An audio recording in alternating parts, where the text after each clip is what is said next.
definitely want to thank all of you guys for coming today. A lot of local Valley residents, but we also have a lot of people that come many, many miles. So thank you so much for spending your Saturday morning with us. So like Dr. Rick mentioned, I'm going to be speaking on CT. We have a new CT here at the clinic, so just wanted to talk to you about some of the things that we have to offer. Hopefully none of you will need any of this for your horse, but at least you'll know. So like Dr. Rick mentioned, I've been here for 38 years as well as he has. He has more gray hair than I do. I somehow have aged better than him. I've been wanting to recreate this picture, but I think there might be some workman's comp issues for Mark if I sat on him. So what is a CAT scan? We always talk about CAT scans. For some reason, there's like thousands of CAT scan cartoons on the internet. I'm not really sure why. But everyone talks about a CAT scan, but what does that really truly mean? And really, that is a kind of an older term. The newer term is CT. Basically, it's the same thing, interchangeable, but basically computer tomography is what we're talking about. So most of you are aware with kind of our conventional imaging modalities. So we're using these to try to find a diagnosis and then try to hopefully ascertain a diagnosis and then use that to treat your horse. And so digital radiography, radiographs have been around for quite some time. Things have advanced dramatically over the last probably decade or so. So these are very common. These are the kind of first go-to step. So this is just looking here at a horse's fetlock. And then based on kind of what we're looking at, another just real conventional type of imaging modality is ultrasound. So we're looking mostly at soft tissue structures. This is showing kind of the distal limb on a horse, looking at the different tendons and ligaments and stuff. So those are our first line of attack for diagnostic imaging. Majority of the time, those will give us the answers we need, but sometimes we do need some more advanced diagnostics. So nuclear scintigraphy, that's also referred as bone scan. You'll kind of tour our facility here. Dr. Rick will speak on this a little bit later after lunch. Basically, what we do with this is used in human medicine as well as in veterinary medicine. We're injecting a radioactive isotope. That isotope is kind of coupled with a medication that goes to areas of inflammation, especially in the bone. And then we stand them in front of a specialized camera, and then we can kind of scan the full body, scan just the limbs, the neck, the back, and then we're looking for areas of increased inflammation. So on this particular picture here, it's a little bit hard to see maybe. We're looking at a horse's hock. The one on the top left is kind of the normal side. That's the right hock. The one on the left, you can see a really dramatic, looks like I drew a Sharpie or something on it. And that's an area of severe inflammation. This particular horse had a stress fracture within the small cuboidal bones in the hock. So that's nuclear scintigraphy. Sometimes we kind of need to move on and do what we call cross-sectional imaging. So this is where we can kind of take basically a two-dimensional image, but basically make it almost three-dimensional. Much more information. And so this is a CT here, so computed tomography. And so we're looking at a horse's neck. Each one of those is the different planes that we're able to look at it, so we can get a ton more information as far as trying to image things. MRI, hopefully none of you guys in here have had MRIs on yourselves or on your horse, but this is kind of the current gold standard of diagnostic imaging. That's in human as well as in equine medicine. If you hurt your knee or your favorite football player gets hurt, they're probably not going to start with ultrasound and radiographs. They're probably just going to jump right to an MRI, and that's because it is the gold standard. And then something that's a little bit newer in equine veterinary medicine, it's actually kind of brand new, is something called a PET scan. I won't really get into the specifics of that, but basically it's kind of a combination of a CT with a bone scan. So you can kind of see areas of inflammation, increased metabolic activity in the tissues on a three-dimensional type image. So computed tomography, so that's what I'll be talking about today. This is our CT unit here. It's called a BodyTom, and we're really excited with it. We just purchased it at the beginning of this year.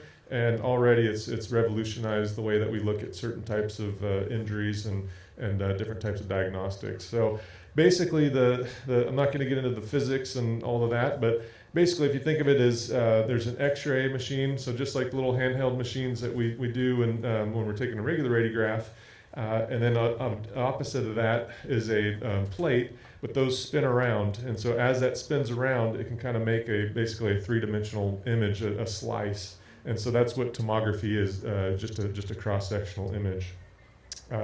This was developed in the early 70s. In 1979, the two guys that developed CT won the Nobel Prize in medicine for it.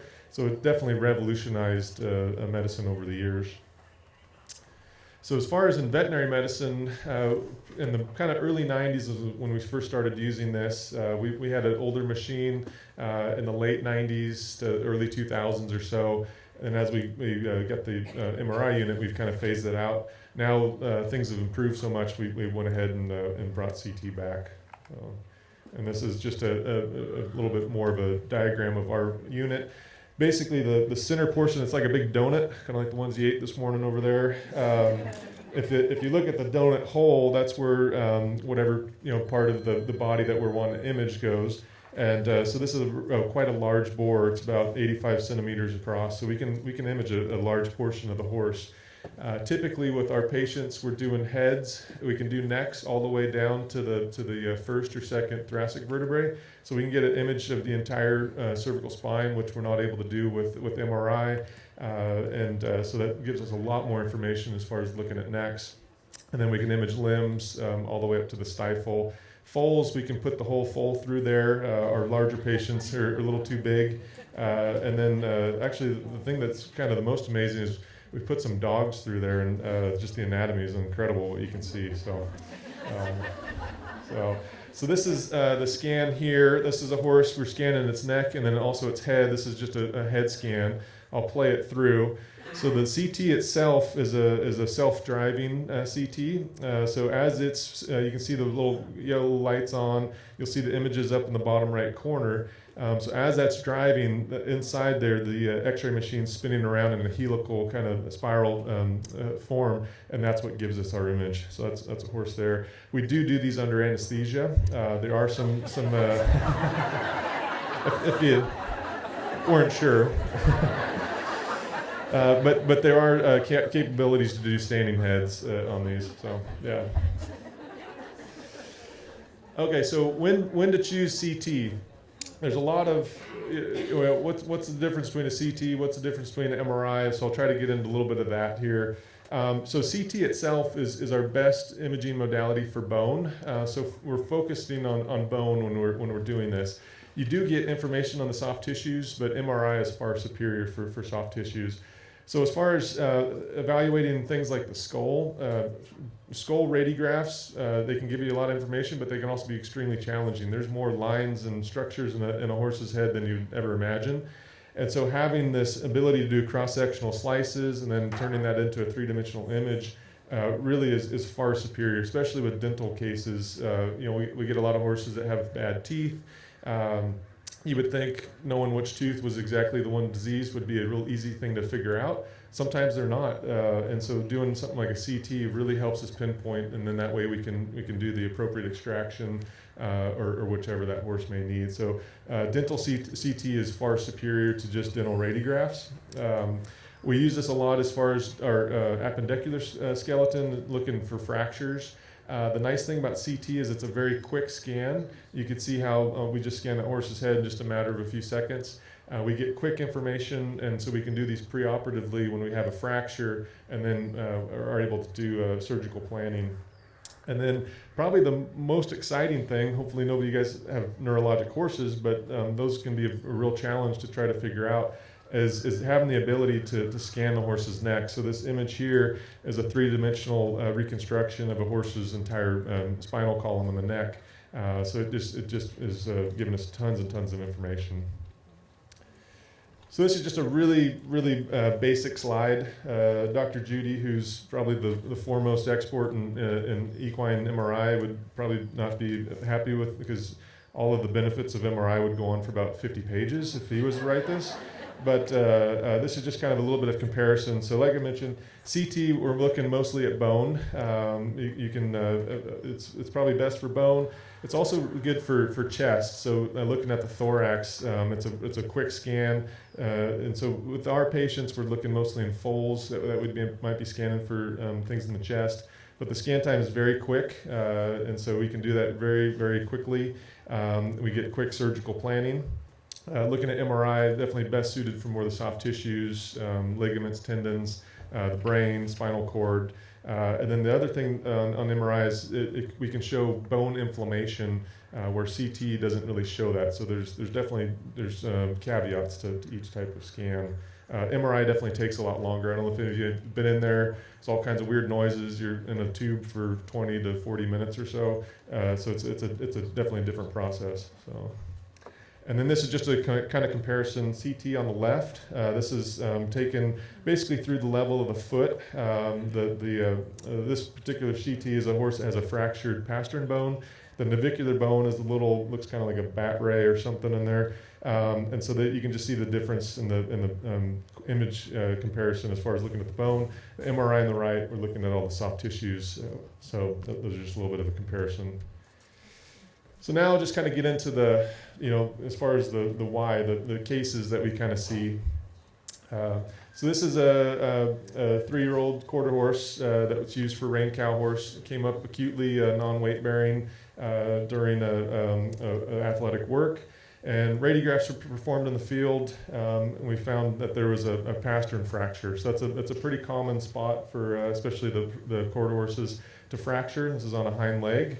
So you can kind of see here, there's this large fracture extending down from the pastern joint down into the coffin joint. And what you can't really see is we're trying to make a 3-dimensional structure turned into basically a 2-dimensional on a radiograph. So it doesn't really give you all the information that you really need. So before we did surgery on this one, we scanned it. So this is a beautiful three-dimensional reconstruction. Towards the back of the pastern, there's this little triangular piece. That's one of the fractures. And then as I play this, as it spins around, we'll see that there's 3 fragments in there. And the other thing that was interesting on this case is there was a fracture of the navicular bone where one of those fragments kind of got driven down into it. We never would have known that had it been for the CT. So it's really helped us out. So this particular horse, we did fracture repair. We fused the joint. This was just a couple months ago. The mare's doing really well. Hopefully, being on a hind limb, she should be able to return to athletic performance. So that really helped us out for our diagnostics. This one was on Facebook a couple weeks ago. I don't know if any of you guys are Facebookers, but this is a poor mare that we don't have a lot of thunderstorms around here. But we did have a rare thunderstorm, spooked her. She ran into a stall and smashed her face in pretty good. So this was a 3-dimensional reconstruction. We used this to try to plan to see where the fragments were, what all we needed to do to try to get that best stabilized. Unfortunately, her right eye was severely traumatized, so we had to remove that. But Dr. Rick, Dr. Beverly Hills 90210, did a pretty nice job being able to reconstruct it. Has a very cosmetic appearance. Obviously, she's missing the right eye. She could do quite well just with one eye. So that really helped us as far as the surgical planning there. Like Lisa mentioned, dental CT has come a long way as far as helping us with dental cases. This is an odd case. This is not common at all. So we're looking at what we call a multiplanar view. So we can kind of look as if we're cutting the horse's nose kind of from the front and then from the side. And so we can get all these different views to get the best idea. And this little tooth up here, you can kind of see a tooth that's kind of leaning towards like 11 o'clock or so on the top left image. That's what we call a supernumerary tooth. So that tooth's not supposed to be there. That particular horse had an extra tooth, kind of like a wisdom tooth, and it was impacted, growing in at a funny angle, and it was altering the other teeth. So without that, with just trying to use dental radiographs, would be really hard to figure out the exact anatomy on that. This is another horse. that was actually just in. Had a dental extraction performed, I believe, in Europe before it was imported, but they've continued to have some dental abnormalities. So you can kind of see on the top left, there's some tooth missing. It should look symmetrical right to left, but there's these tiny little white little fragments up within the socket, and those were where a little bit of the root had remained. That was causing some of the irritation and abnormalities. And so Dr. Walker and with the help of Dr. Gosser actually were able to pull those little fragments out with pretty specialized dental surgery yesterday because of this CT. So dental has really helped out quite a bit. So now looking at neurology, we do, hopefully you guys have never had a horse that's termed a wobbler or has some spinal cord abnormalities, but it is one of the more common neurologic conditions that we deal with.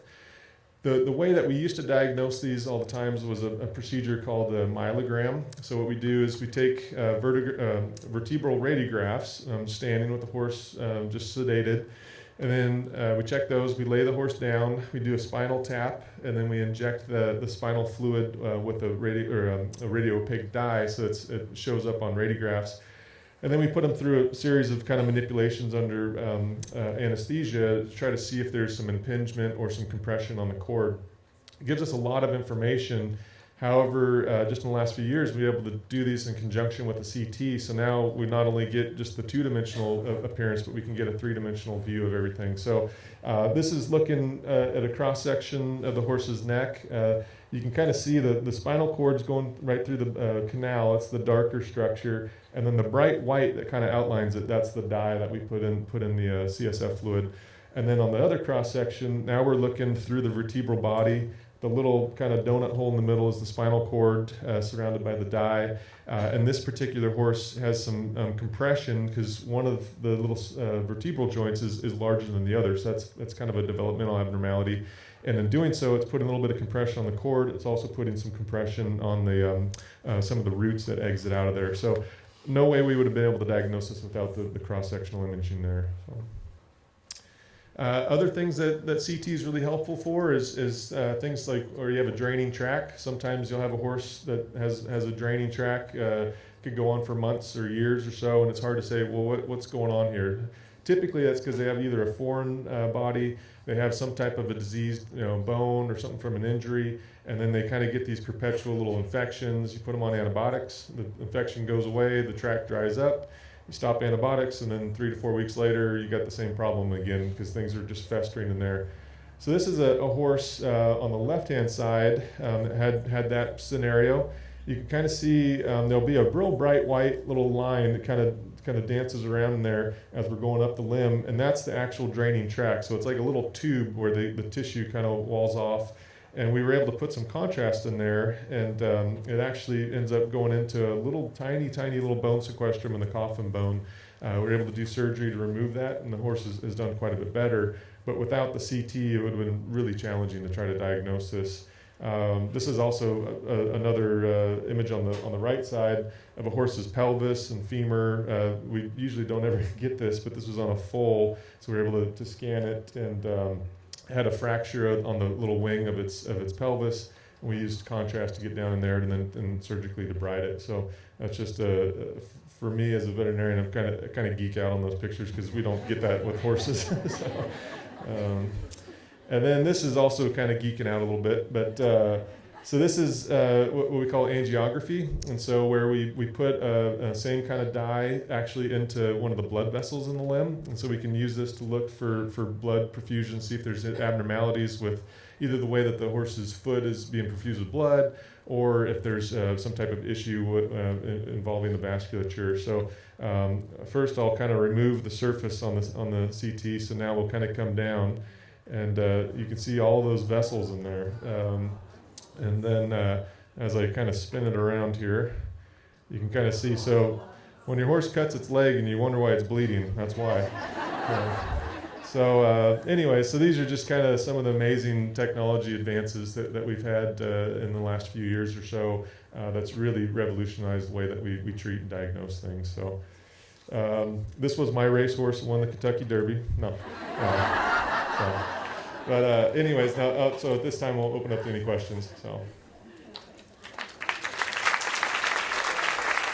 Her question was, she had a horse that was diagnosed as a wobbler. It was donated to a university. They did a surgery on the neck, and she was wondering if we're having success on treating wobblers. So as far as depends upon the situation, and we have to figure out why that horse a wobbler, and that's something that we've learned with the CT. There's abnormalities where they just develop, and they have what we call stenosis, or just narrowing of the cord. They have other issues where they get instability in the vertebral bodies, and so as they lift their head up or down, it could cause compression. So there's procedures to try to actually fuse the neck, and they do the same thing in people to try to do fusions. But there's other issues where they could get arthritis in those facet joints that I mentioned, and so that's a little bit of a different cause as far as why it might be putting some pressure on the cord. As far as the surgery goes, there's a surgeon, Dr. Barry Grant. He's just incredible. He's one that developed the procedure where you actually go in and you fuse the joints within the neck and stabilize it. Typically, those horses will improve like a grade or two with the neurologic deficits. But in knowing that, it's kind of the thing, you try to protect the horse owner and the rider, and so some people want to go back to riding these horses, but you have to realize that they may not know exactly where their feet are. There is definitely a risk for injury or something along those lines. So long answer is yes, there's a surgery that's been around quite a while that helps improve things, but it's not exactly fail-safe for sure. We have two versions of MRI. We have a standing machine as well as what we call a down machine where we do an anesthesia. Standing we can just do under light sedation. Typically those run somewhere around $2,300 or so it's an expensive test. The down MRI is a stronger magnet. You get a little bit better resolution of image. You have a lot more ability to scan kind of all over the horse's limbs or head. And so those ones are usually about $3,300 or so. Those are for the MRIs. And with the standing, I would say we typically do those just for the feet. So if it's a lameness that blocks to the feet, then they're amenable for the standing. As far as doing CT, it's definitely a different type of diagnostic imaging. Right now, we're doing everything anesthetized. That's kind of the safest way, even though it sounds scary because you're doing anesthesia. A quick, brief anesthesia, putting the horses in there for their head, their neck, whichever. They're somewhere around $1,500 or so, something like that. So there's a price difference, but it should definitely be shot more on for what you're looking for, what type of things you're looking for. So.